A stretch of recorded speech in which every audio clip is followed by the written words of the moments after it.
It is time to stop this ridiculous war where there has been massive and totally unnecessary death and destruction. God bless the people of Russia and Ukraine. 네, 민 교수님. 이제 백악관 대변인의 언급에도 들어와 있지만 이제 터무니없는 전쟁이라고 그러거든요. 그러니까 빨리 끝내야 된다는 것인데 기존의 그 바이든 정부 때하고 그리고 또 이제 그 바이든 정부를 위시해서 같이 이제 우크라이나를 이제 지원했던 유럽의 각국들하고는 이 우크라이나 전쟁을 바라보는 시각 자체가 다르거든요. 그렇습니다. 트럼프 대통령 같은 경우에는 미국 우선 대외 정책 그 기조를 가지고 있고 꼭 미국의 이익이 핵심적인 이익이 걸리는 사안이 아니면 미국이 개입하는 것에 대해서 굉장히 부정적인 시각을 갖고 있거든요. 그래서 선거 캠페인 기간 동안에도 또 바이든 대통령이 잘못된 선택을 해가지고 불필요한 전쟁에 개입을 했고 그것 때문에 수많은 인명이 희생이 됐다. 그래서 이거는 바이든의 대외 정책이 실패다. 이렇게 공공연히 주장을 했고 자신이 취임하면은 24시간 내에 전쟁을 끝나겠다. 이렇게 천명하기까지 했거든요. 근데 시간이 아무래도 더 걸릴 것 같으면 6개월 정도 시간을 두고 어쨌든 출범 초기부터 전쟁을 끝나기 위해서 강하게 정책 드라이브를 걸고 있기 때문에 바이든 행정부와는 미국이 완전히 다른 모습을 보여주고 있기 때문에 전쟁의 양상도 다르게 전개되고 있는 그런 상황입니다. 본인이 만약에 대통령이었다면 이 전쟁 자체가 뭐 일어나지 않을 거라고 이제 공언해 오지 않았습니까? 그러면 이 접근법 자체도 좀 그 이제까지 진행해 왔던 상황하고 좀 다르게 좀 접근을 할 것 같은데요. 푸틴 대통령은 어떤 식으로 좀 그 종전 협상을 임할 거라고 보십니까? 그러니까 푸틴 대통령과 젤렌스키 대통령 두 양쪽의 그 정상들과 전화 통화를 하는 접촉을 통해 가지고 미국이 갖고 있는 지렛대를 활용하는 거예요. 그러니까 미국이 갖고 있는 가장 큰 지렛대는 군사 지원이잖아요. 나토 동맹들과 함께 군사 지원을 우크라이나에 하는 건데 이것을 가지고 이제 출구 모색할 수 있는 어떤 그 휴전 협정이나 종전 협정을 하도록 푸틴과 젤렌스키의 팔을 모두 다 이렇게 비트는 겁니다. 그래서 우크라이나 같은 경우에는 미국의 말을 들어서 어떤 그 협상 테이블에 앉지 않으면 더 이상 군사 지원은 없다.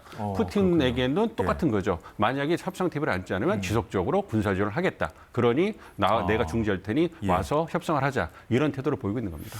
네, 자 전쟁을 이제 멈출 때다 이렇게 얘기하면서 트럼프 대통령이 그 푸틴 대통령하고 이제 1시간 반 동안 통화를 했다고 그래요. 통화한 뒤에 이제 밝힌 내용이 뭐 길고도 뭐 고도로 생산적인, 그러니까 길고도 생산적인 전화 통화를 했다고 그러는데 구체적으로 언급을 하지 않았어요. 근데 이제 앞서 백악관 대변인 우리 브리핑도 봤습니다만 좀 우리가 좀 유추해 볼 수 있을까요?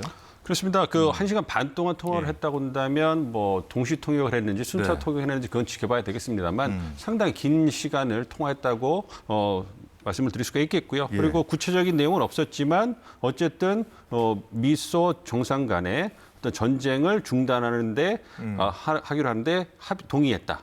그리고 긴밀히 협력하겠다 이런 얘기를 했거든요. 그러니까 구체적인 그 협력 방안에 대해서는 논의가 됐을 거지만 그건 얘기를 안 할 거예요. 왜냐하면 그건 협상의 중요한 수단이다 카드가 되기 때문에 얘기를 안 하고 이제 미국이 중재를 해서 러시아 그 푸틴 대통령과 트럼프가 얘기한 것을 바탕으로 해서 젤렌스키 대통령과 또 통화를 했지 않습니까? 그 부분을 전달을 하면서 이제 우크라이나를 어떤 설득을 하고 이제 압박하는 그런 카드로 쓸 거기 때문에 그 길고도 고도로 생산적인 전화 통화를 했다는 것은 원칙적으로 전쟁이 끝나는데 합의를 하고 그리고 큰 틀에서 주고받는 조건에 있어서도 어느 정도는 접근법에서 어떤 그 합의라고 할까요? 어떤 그 의견차를 좁힌 것이 아닌가 이렇게 유추를 해볼 수 있겠습니다.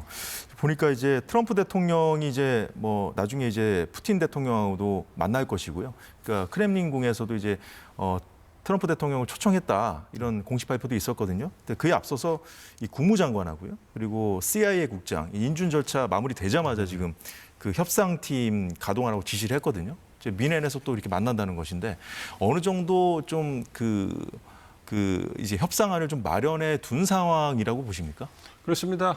큰 틀에서 미국이 지금까지 우크라이나 전쟁을 끝내기 위해서 많은 적극적 노력을 했다고 생각하고요. 어떻게 보면 드림팀이잖아요. 미국 입장에서는 국무장관도 가고 CIA 국장도 가고 그다음에 우크라이나 특사까지 가면서 전방위적으로 전쟁을 끝내기 위해서 공세적으로 움직이고 있거든요. 그걸 위해서는 당연히 러시아와 우크라이나에 제안할 수 있는 어떤 그 대안이 있었을 것이고요. 그 부분에서 어느 정도는 말씀드린 것처럼 방문법에서 또 그 합의를 보고 있다. 이렇게 좀 보고 있기 때문에 예. 말씀해 주신 것처럼 이번에 미넨 14일, 16일에 개최하는 미넨 안보회의에서 어느 정도까지 3국이 어떤 의견에 있어서 절충을 이룰 수 있을지 굉장히 관건이 관심이 주목되고 있고요. 거기에서 만약에 러시아와 우크라이나, 특히 우크라이나 쪽에서 미국이 제안하는 것에 대해서 어느 정도 수긍하고 따라온다면 그러면 전쟁이 출구를 찾는 데는 급물살을 탈 수도 있지 않을까 이렇게 예상을 하고 있습니다. 근데 이제 젤렌스키 대통령은 그동안 이제 미국 대선이 끝나기 전 그 대선이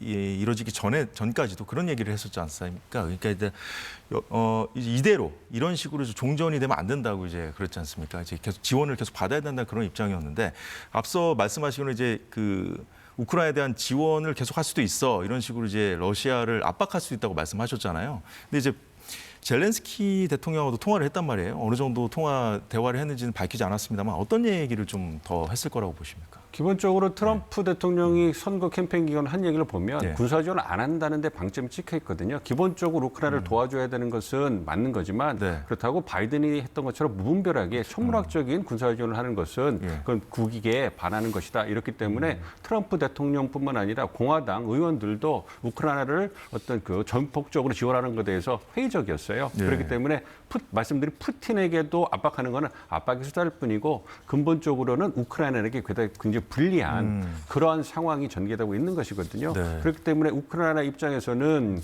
트럼프 대통령이 군사지원을 안 할 걸 알고 있기 때문에 최대한 중요하게 요건이 되고 있는 것이 영토 분할을 어떻게 할 것이냐, 그리고 우크라이나 안전 보장을 어떻게 할 것이냐 이 부분이거든요. 그걸 위해서 핵심적인 거죠. 그렇죠. 그리고 미국, 우크라이나 국내적으로 봐도 국민들이 너무 피곤해요, 힘들어하기 때문에 그 여론조사를 해보면 50% 이상이 이제는 영토를 조금 러시아한테 분할해 주더라도 전쟁을 끝내는 게 맞다, 그걸 수긍하겠다 이러한 여론조사가 나오고 있기 때문에 예. 국내적으로도 힘들고 유럽 동맹들도 우크라이나를 지켜야 된다는 목소리를 내고 있지만 전쟁이 장기화되면서 피로도로 호소하고 있거든요. 그러니까 전반적인 상황을 보면 우크라이나에게 좋지 않은 상황으로 전개되고 있기 때문에 러시아 입장에서 지켜보면서 자신이 원하는 것 하나를 얻기 위해서 지금 느긋하게 지금 지켜보고 있는 상황이거든요. 그렇기 때문에 우크라이나로서는 많은 선택지가 있는 게 아닙니다. 그렇기 때문에 최대한 트럼프 대통령이 내미는 선택지 안에서 자신이 추구하는 영토 분할 문제에서 최소한으로 우크라이나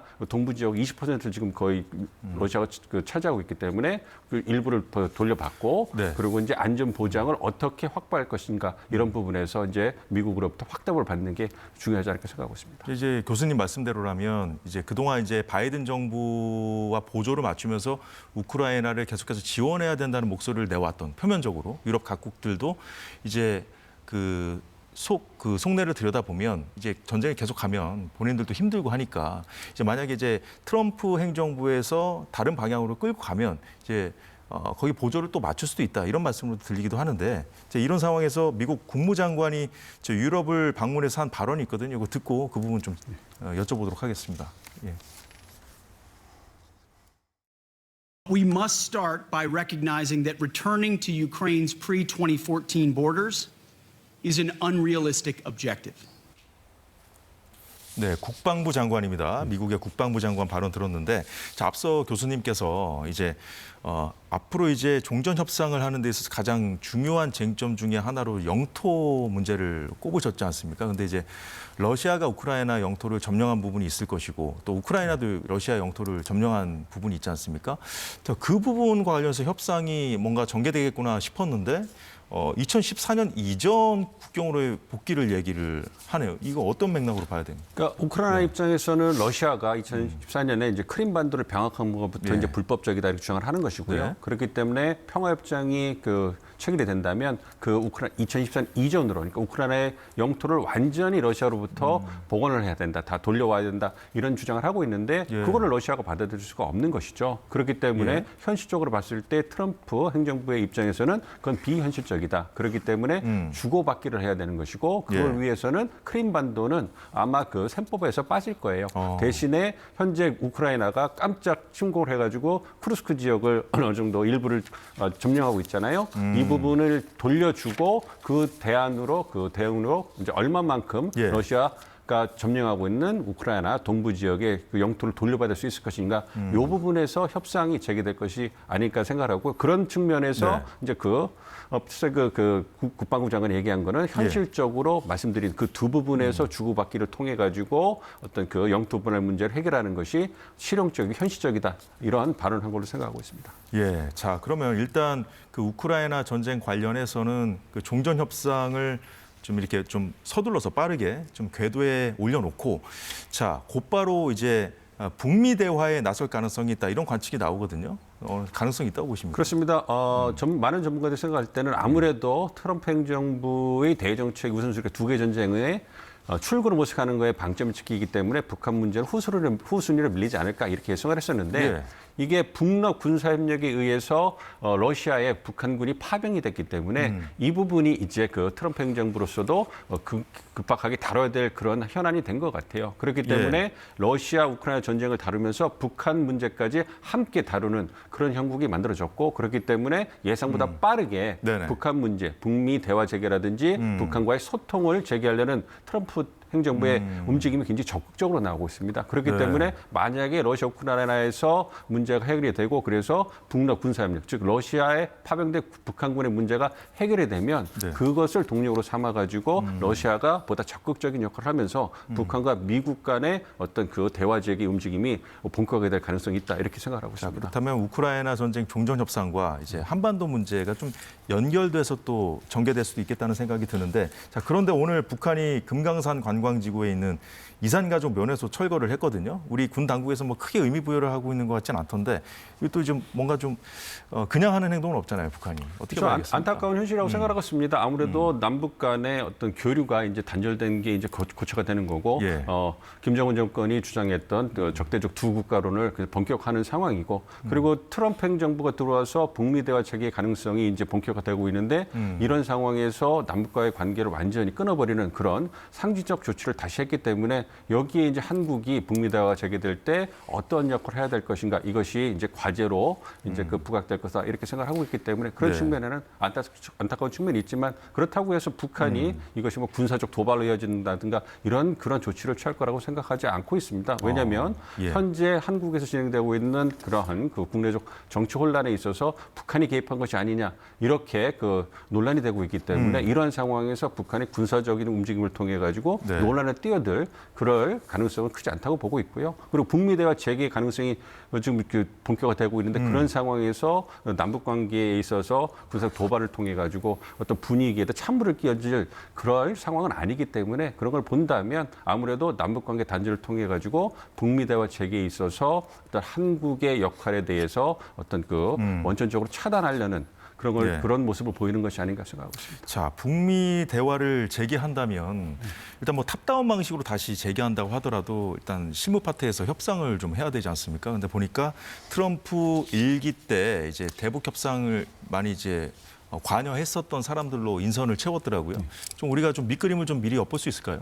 그렇습니다. 일기 때 협상이 굉장히 본격화됐었잖아요. 그 예. 스티브 비건 네네. 대북 협상팀이 있었는데 그 스티브 비건 대표는 다시 중용되진 않았습니다만 핵심 참모였던 그 협상팀의 일원이었던 예. 그 알렉스 웡 현재 그 백악관 국가안보 부보좌관과 그다음에 주요한 역할은 앨리스 후커 어떤 그 보좌관이 다시 이제 아시아 담당 선임 보좌관이었는데 이분이 국무부 서열 3위인 어떤 정무차관으로 임명이 됐어요. 그렇기 네. 때문에 이분 그 앨리슨 후커 같은 경우는 그 한국에 대해서 많이 알고 북한 경우도 많은 지한파로 알려져 있거든요. 그렇기 네. 때문에 이 일기 협상팀이 다시 중용이 됐다는 것은 일기 협상 팀이 했던 북한과의 그 협상의 경험을 토대로 해가지고 예. 2기 때도 어떤 북한과 협상에 나설 거라고 생각하고 있기 때문에 1기 때 보여줬던 포괄적 접근법, 동시적 병행적 접근법을 통해 가지고 북한과 협상을 진행해 나가지 않을까 이렇게 예상을 하고 있습니다. 예, 정말 나라 박 상황이 정말 숨가쁘게 돌아가고 있군요. 예, 민정훈 교수님 잘 들었습니다. 고맙습니다.